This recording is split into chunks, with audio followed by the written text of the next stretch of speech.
2, 1. Let's go. It's time to Dad Up. Welcome to the Dad Up Podcast, the podcast for dads about dads being dads. Get ready for exciting guests talking about their experiences of parenting, the good and the not so good. Bang that subscribe button so you don't miss a single episode, and let's get started. Here is your host, Bryan Ward. Welcome to another episode of Dad Up, everyone. I'm very excited for the guest I have on. He and I have gotten a chance to kind of know each other over the last few months. Really outstanding man, and I'm really excited to hear from him. Mike Chisholm has joined me on Dad Up. Mike, welcome to the show, brother. Oh, Bryan, I'm so excited that we're doing this. You know, we had you on my podcast a few months ago and just have been having a hard time connecting everything to get on to do the return over here. I'm so excited to have watched the progress of Dad Up in the last few months. I just love watching where you guys are going. So supportive of your message, of what it is that you're doing. I'm so excited to be here. Awesome. Well, listen, for my listeners who may not know who you are, let's dive deep. I like to go back to kind of my guest's history and, you know, where you started, what the journey was like and where you are today, because you're really a part of this huge movement that I'm grateful for, the podcast and you've written a book and all that. But let's start with kind of the backstory of Mike and how your journey has started and where you are today. Yeah, you know, I appreciate that. It's lots of spinning plates.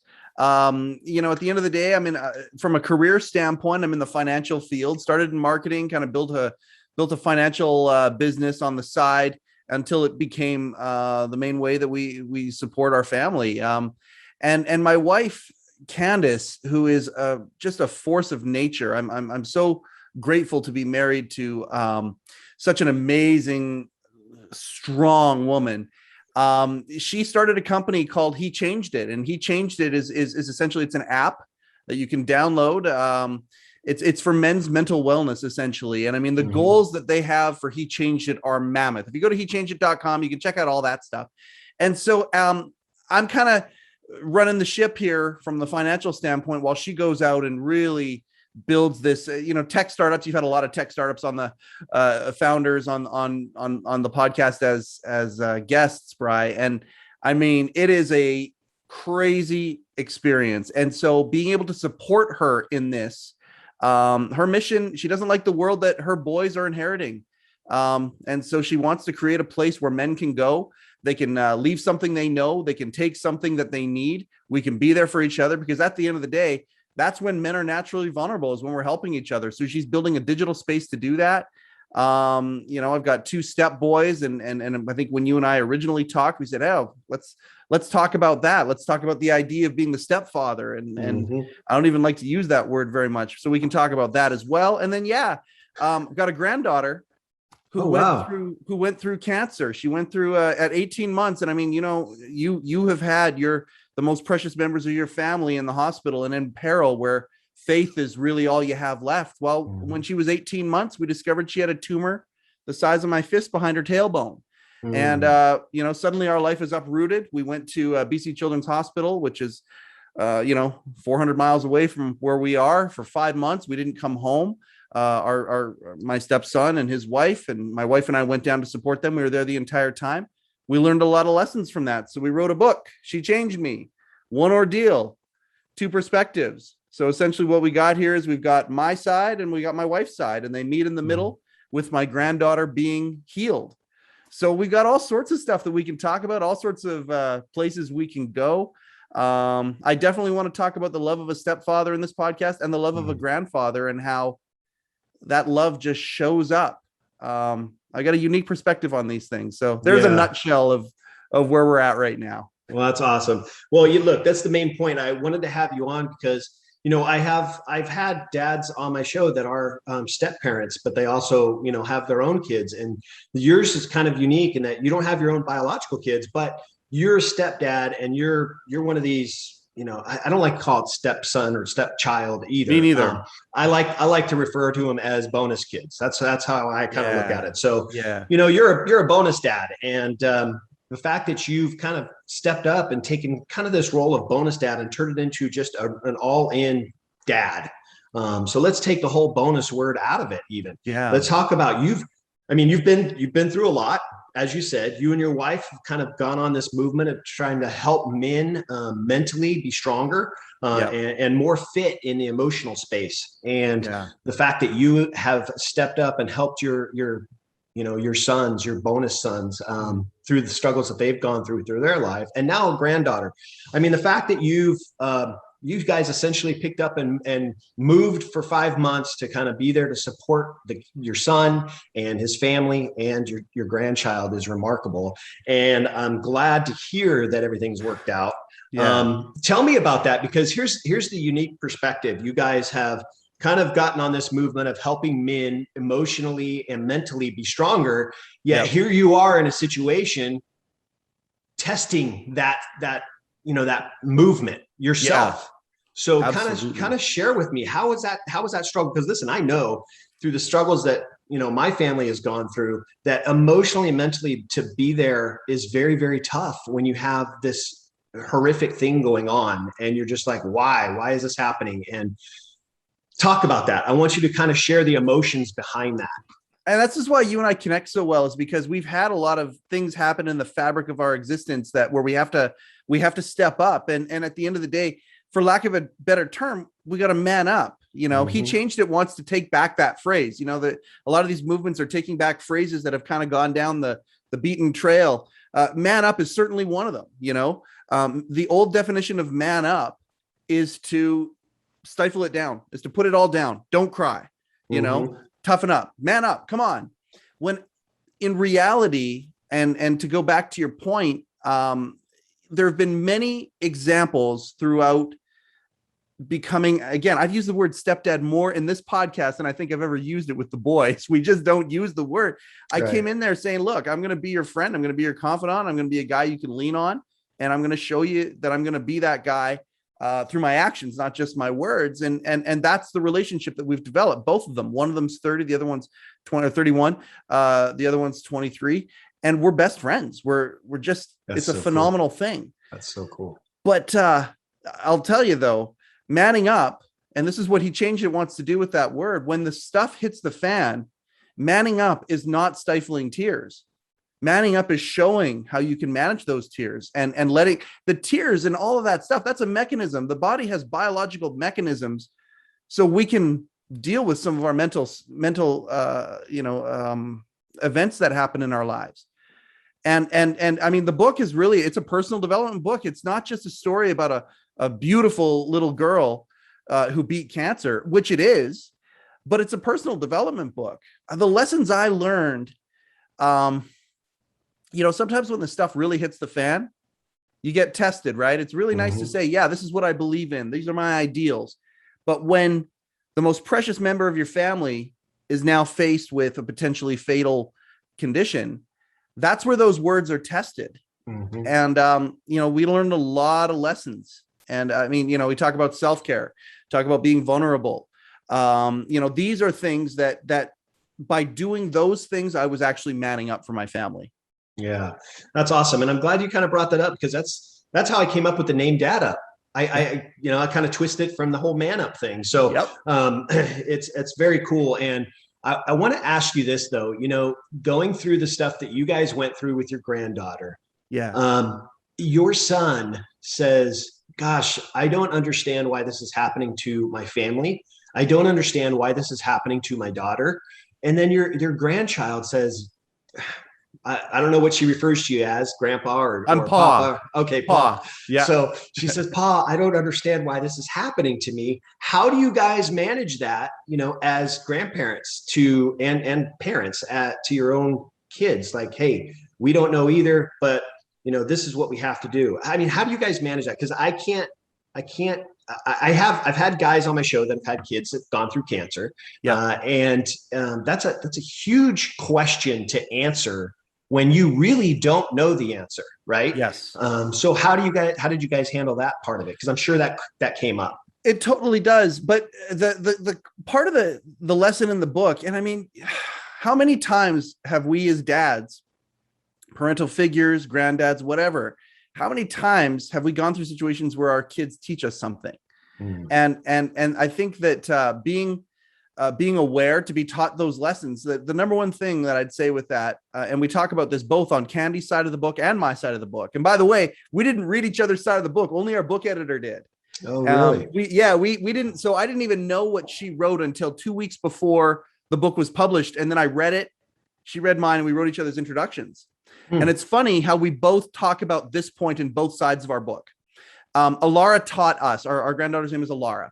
She taught us because at the end of the day, I mean, there's so many of these personal development books out there talk about being present. Being present is such a thing. 18-month-olds, they live in a perfect state of presence. And she would be like, we went down there thinking that we were going to be removing a cyst, it was the size of my fist. They removed it on New Year's Eve. We found out on, Christmas Eve of 2019 was when we found the tumor. By 2 days after Christmas, we were down at BC Children's Hospital and didn't come home for 5 months till May of 2020. And, that included, we thought they were removing a cyst, turned out to be cancerous. So we went through 4 rounds of chemo. And in the first round of chemo, Alara taught us that lesson, that sometimes the kids are actually stronger than the adults. People say to me, "Oh, I can't believe you went through that." First off, we all have moments in our life where we can't believe we went through it. Every single one of us, whether it's a divorce, whether it's loss of a job, whether it's what, we all have moments that we've gone through where looking back or someone else looking at it saying, "I can't believe you went through that." First off, you can go through it. Right. Second off, the kids are stronger than you are because you're thinking about all the variables. Alara would have a bag of chemo attached to her and she would look around. I mean, limited vocabulary. She's less than 2 years old. She's looking around, play. Right. She wanted to go play while, she lived in this present state. Yes, there were tough moments with needles and things like that. Okay. There were those tough moments, but once they were over for her, they were over. And she immediately just wanted to go. She was in a present state. And so that was the number one thing that she taught us. Both Candy and I talked about on our side of the book was being present. Yeah. And it's, I talk about a lot on the show too. I mean, being present as dads to our kids.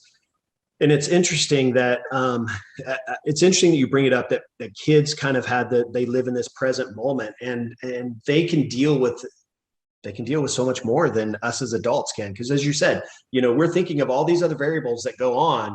Okay, if this happens, we're going to go this way. If this happens, we're going to go this way. If this happens, we're going to go this way. Yes. But the kids aren't thinking about that. They're thinking about, okay, what am I doing now? Yeah. Right. I want to play. So she wanted to play.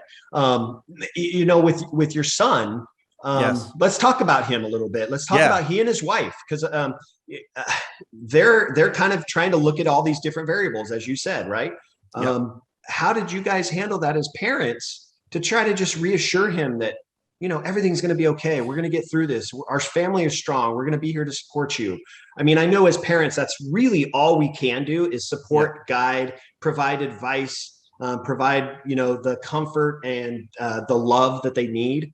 Yes. But how did you guys handle it with them? So that's a fantastic question. Because for a variety of reasons. Now, the first reason is because they stayed at Ronald McDonald House. Like Ronald McDonald House has a beautiful facility right on campus of BC Children's Hospital. What a phenomenal facility. Both facilities are just awesome.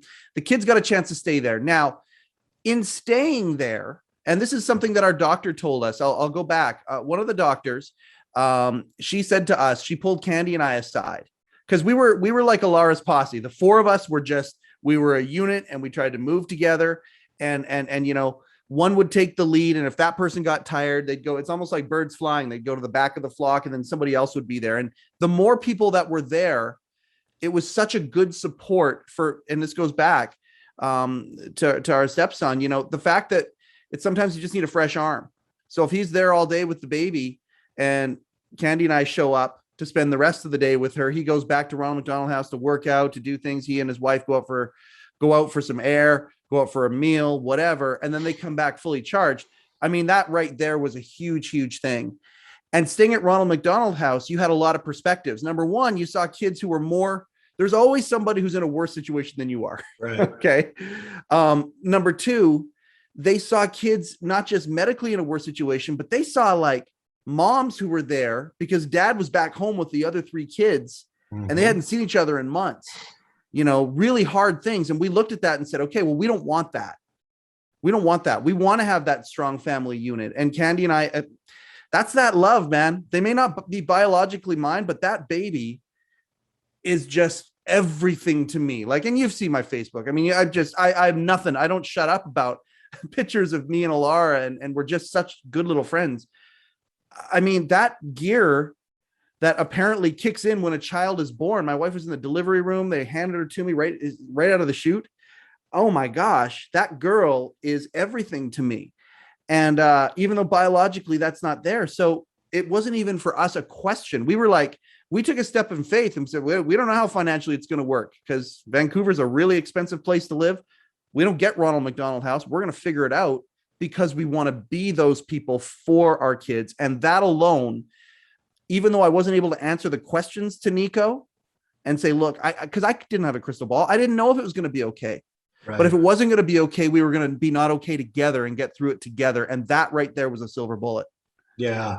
And, I'm glad you brought up the fact that you guys were kind of there to help support and show love, but you're also there to allow them, your son and his wife, to kind of go back and relax, kind of recharge the batteries. Because, that's super important for us as parents, right? Yes. We give so much to everybody else that we have to take time for ourselves, even in situations like this. Yeah. Situations like this are critical because if your battery's not 100% charged, you're not going to be able to be there all in for your kids when they need you.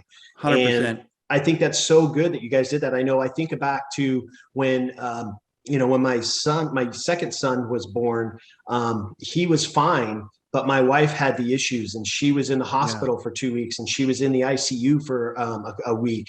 I mean, she was on all kinds of different things. She had dialysis going on. I mean, she had all these different things happening to her. And I wanted to be all in for her, but I also had this newborn baby that I had to try to figure out how to care for at the same time. So I had, like you, I had this huge support system around me. My wife's family was there to support and be there. My mother-in-law would come in and go, Bryan, I'll stay with, her daughter. I'll stay with Andrea. You go home, get some rest, hang out with Brett, my baby at the time, my younger son, hang out with Brett and recharge the batteries. I'll stay here with her. And then when you're fully recharged, come back. But that's a hard decision to make. That is a very tough decision to make because I can imagine it being my own child. I'd be like, nope, I'm not going anywhere. I'm staying right here. But you have to take that step back and recharge those batteries for sure. So it's awesome that you and Candace did that. This is one of the reasons why I love you so much. And I love this podcast so much. Like you and I are in such mind meld. You haven't even read the book yet. It just came out a week ago up here in Canada. And it's now, it's making its way into the States and all that. Through Amazon and through Barnes and Noble and all that, but you haven't read it yet. I have an entire chapter about self-care. Okay. And in that chapter, it went through it was crazy. The 28th of December down at Ronald McDonald House, I saw a little sign when we were going to pick the kids up one day and come visit. And it had a logo of my very favorite hockey team. They're close in your area. Actually, I'm a huge Los Angeles Kings fan, have been since I was a little kid. I saw their logo there, and it turns out they were in town to play the Vancouver Canucks, and one of the Canucks had donated seats for some people at Ronald McDonald House. And my life has been all about manifesting. You and I can do an entire manifesting podcast. Yeah. I'm a big manifester. But how is it that my favorite team happens to be, and there's, oh my God, free club tickets? Are you kidding me? And Nico and I went to that game, and I'll tell you this, it was a lesson that in the book. I had so much guilt, Bri. I had so much guilt. It was just the very beginning of the journey. We'd only been down there a few days, and we went to that game, and there's a defenseman from the Kings that I love. His name's Drew Doughty. He saw me in the audience, and I was wearing a Kings jersey, and he saw me and he gave me one of these. Normally I'm like a little kid. I'm still a little kid in a man body. That would have been so amazing for me. And it was, but I felt guilty. And realizing the fact that obviously, if I could go back and go through that moment again, having gone through what I've gone through, I wouldn't have felt guilty even a little bit, because that's the stuff that puts water in my sponge so I can hydrate the people in my life. And if my sponge is bone dry, I am not good for anybody. So that, to go back to your point too, Candy and I showing up at the hospital, that was also a time, not just for the kids to take a break, but if the kids wanted to go be unwell somewhere, they could go be unwell somewhere. So when they came back to see Alara, they were better than they were. So sometimes it's okay. And you got to go and be unwell so you get that shit out of your system so you can come back and be well again. Yeah. Yeah. That's very cool. Well, it's awesome that you guys did that. I mean, I know it's, at the time it was tough, but you guys needed to do that. And as you said, it's kind of this sign from above saying, hey, this just happens to be going on because you're here. This is your team and you need to recharge your batteries. Don't feel guilty. Go and enjoy. 100%. 100%. You guys did that. That's awesome. Now let's kind of fast forward now. So now you guys have gotten through this whole thing with your granddaughter. Everything's going great. I mean, do you guys talk about, I'm sure you do, but do you guys talk about those times and how you guys managed to get through them as a whole family? Yeah. You guys managed to get through it. And now here we are, we're approaching the holiday season again. And you guys are all going to hopefully be together and just sharing that joyous moment. But talk about that as far as, what do you guys talk about now that you guys have gone through this, and I'm sure it's made you guys stronger. So let's talk about it a little bit. In many ways it has. And in many ways there's still damage that needs to be healed. And I think it'll be that way for a long time. And we are definitely stronger as a family. Thank goodness. That same doctor, she said many families don't survive this stuff. Right. And that's why being such a strong unit and having so many down there was so important, and having a support system. It literally can mean the difference between a relationship surviving or a relationship breaking down. Thank goodness we had that. The relationships have survived. We've all had our moments of seasons of ups and downs. One of the ways Candy and I got through it is we wrote this book, and we wrote it together. That was a huge piece of catharsis for us. I mean, how many personal development people have we heard in our lives, or life coaches or whoever, talk about journaling and how important journaling is, right? And that's really, at the end of the day, the genesis of where the book came from was Candy and I just trying to get our things out, and an editor spotted a couple of the ways that we would do that are through social media. An editor spotted some of those messages and said, wow, you guys are really being vulnerable and raw here and articulating. You could help a lot of people. That sings to our heart right there. So that's one of the ways is we journaled it. You don't have to turn it into a book when you're going through something. You don't got to turn it into a book, but talking about the things you're grateful for in those moments is a huge thing that if you read it later, that can help you when times are tough. Yeah. Talking about what you're grateful for during those times, talking about the things that you went through, just getting it out, so it doesn't turn into PTSD later or something like that. That was a huge thing. And then of course, talking about it, just asking questions to each other, being vulnerable enough, safe enough where, hey, you know what? Yeah, it's getting close to Christmas Eve again, and we talk about that in the book. Like, I mean, we went to a light up the night that my wife is actually the one that discovered the bump. We went to a light up. It was a beautiful holiday light up that was happening. And Alara was, just running around, and it was just this beautiful thing. And within 48 hours, our lives had completely changed. We're coming up to those moments. So yeah, we've been talking about it and saying, wow, it's sure nice to have we went to that same light up yesterday. Cool. Sure is nice to have a good experience with this, isn't it? Yeah, it is. Even saying that to each other helps. So vulnerability, communication, letting it out. Those are the things that we're doing to stay strong. That's awesome. Yeah. And journaling, you talked about it. Journaling's huge. I talk about it a lot on the show. I talk, a lot of people don't realize, they don't, men in particular, they don't really see journaling as, it's not something that they really care about. And the crazy thing is, it's so beneficial for us mentally and emotionally to journal. It's not you don't have to look at it as, I'm a dad that has a diary. You don't look at it like that. Don't look at it like that. It's just a way to kind of get your emotions, get your feelings out on paper to kind of free yourself of those thoughts. And I talk about it a lot as far as journaling first thing in the morning. When I first wake up, I jot down the first few things that are on my mind to get them out, to kind of clear my head so that way I can tackle the day. And then I talk about journaling at night, talking about what you're grateful for that went on today. What are you grateful for, to kind of help yourself relax and get into that, state of sleep. So it's super important. And for guys that are listening to this, all you dads that are listening to this, I highly recommend journaling. Mike talked about it. I talk about it a lot on this show. Journaling is important. It's super, super helpful in our emotional and mental state. It doesn't have to take you a half an hour. It doesn't have to take you 15 minutes. If it's just 5 minutes of jotting some things down to kind of clear your head, trust me, give it 30 days, try it for 30 days and see how you feel at the end of those 30 days. I guarantee you'll feel so much better emotionally and mentally than you did at the very beginning. If you don't after these 30 days, then I want you to reach out to me because I'll figure out what's going on. Because it is helpful. The other thing that I talk a lot about on the show is counseling. My wife and I, we've been married for a long time, 25 years. And it's something that this June will be 25 years, something that, that's a long time, but we have a marriage coach that we see once a month.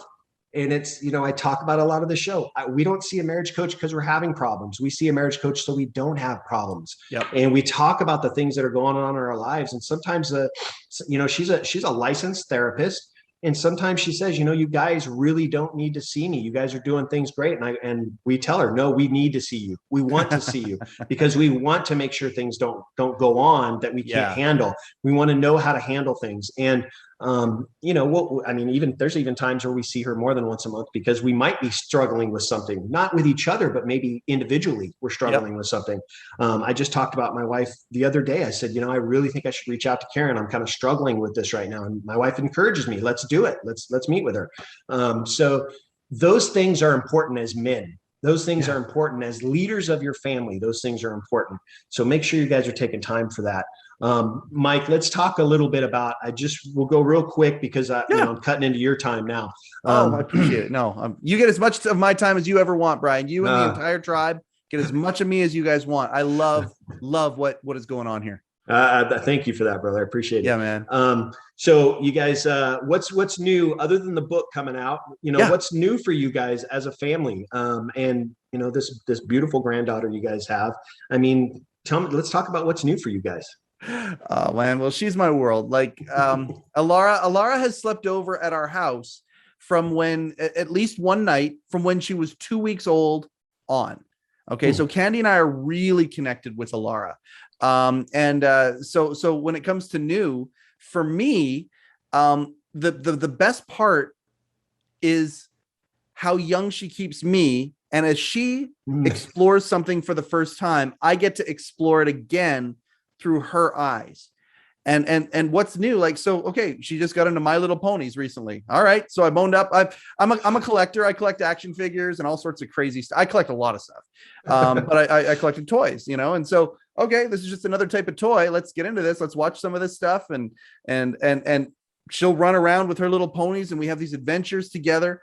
And I'm in my glory with it. I love it so much. And then how does that explore to the family? Well, Nico and Jess, who have this beautiful, beautiful girl, what do we talk about when we see them? Yeah, we talk about our days and work and all the regular stuff, but we also talk about the new things.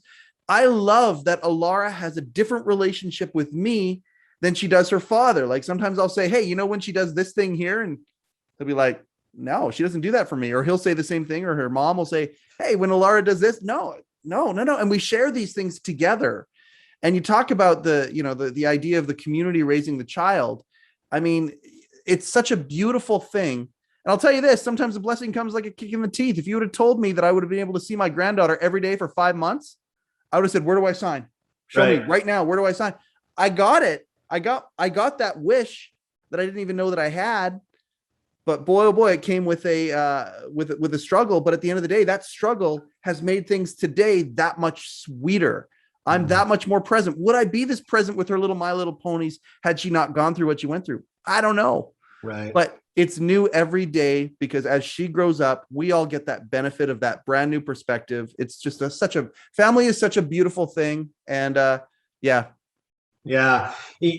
That's interesting because you kind of bring it up that, we don't understand how grateful we are for something until, we got to go through these struggles, right? Or Yep. something is taken from us, Yep. whether it's a sudden death in the family or something like that, or the struggle that you guys went through. You realize you have a better appreciation for the moments, these little moments. You talked about it yourself, about your granddaughter sharing these things with you, but she doesn't share those things with her own parents. Just these little moments that you appreciate that much more just because of the situation that you went through. And maybe that was the purpose, that to go through that is to change you. You guys talk about it. She changed it, right? She changed me. Yeah. Yeah. So she changed me. Those things are, it's just that much better. It's awesome. That's so awesome. Yeah, man. Absolutely. I couldn't agree with what you said more. Awesome. So let me do this for my listeners. If they want to look you up, learn a little bit more about you guys, pick up the book. Where's the best place for them to do that? How do they go about it? Okay. So you can go to shechangedme.com. Mm-hmm. If you want to email us, shechangedmebook@gmail.com. But yeah, shechangedme.com has that there. But if you want to go to Amazon, in the States, Barnes & Noble as well has the book. She Changed Me, One Ordeal, Two Perspectives. Mike and Candace Chisholm are the authors. And if any men out there want to dig deeper when it comes to, we've got a very cool with He Changed It. Very cool. We've been working with the Canadian Mental Health Association. They've actually just built the very first click-through course for men when it comes to vulnerability and communication. And that's going to be added to the app here. If you go to hechangedit.com, you can download the app right now. The app is about to go through 3 very major updates. It's very cool that that's happening. So hechangedit.com for the app, shechangedme.com for the book. And I host HeCast, the official podcast of He Changed It. You can look up HeCast where all your podcasts are found. We're also on the YouTubes as well, just like you. And people can connect that way as well. Awesome. Well, listen, Mike, I appreciate not only what you guys are doing, the movement you guys are part of. I appreciate the things that you guys are, the way that you guys are really impacting not only men, but people in general, and families. It's so awesome to see. And I'm super glad that we connected, super glad that we've gotten to know each other. And I am forever humble and forever grateful for getting to know you and looking forward to our continued friendship. Oh my gosh, man. I feel the exact same way. You could take exactly what you said and those same words can come out of my mouth. Bryan, I am so excited. We're running in the same direction towards the same goal. And we're all hitting different pieces. We live in a very polarized time right now. And the only way that that's going to solve itself is when we stand up to solve it. We're all running in the same direction towards that same goal of being better men. And however it is that we do it, having stronger families and being support systems for that. I love running in that direction with you. I can't wait till we do this again on, we're playing a little game of table tennis. We're going to have you back on ours again. And it's fun watching all of us grow together, dude. I'm forever part of the Dad Up tribe. Oh, I'm glad you are. I'm glad you are for sure. So thanks again. Listen, everybody, Mike's a great guy. Make sure you guys check out what he's doing. Go to the websites, pick up the book. Get the app. I'm telling you, your life will change when you do it. I make that promise to you right now. And make sure you guys are subscribing to my show. Make sure you guys subscribing to his show. Don't miss any of the episodes because I have awesome guests like Mike on every single week. And I'm just forever grateful for not only my guests, but also you out there as the viewer, as the listener. So make sure you guys continue to check out Dad Up. And I look forward to seeing all of you on the next episode. Thanks for listening to the Dad Up Podcast. Be sure to subscribe so you don't miss the next weekly episode. While you're at it, leave a rating and review. And if you know someone this show can help, be sure to share it with them. Want to learn more? Check out the website at daduptribe.com or leave Bryan a message on Instagram at daduppodcast.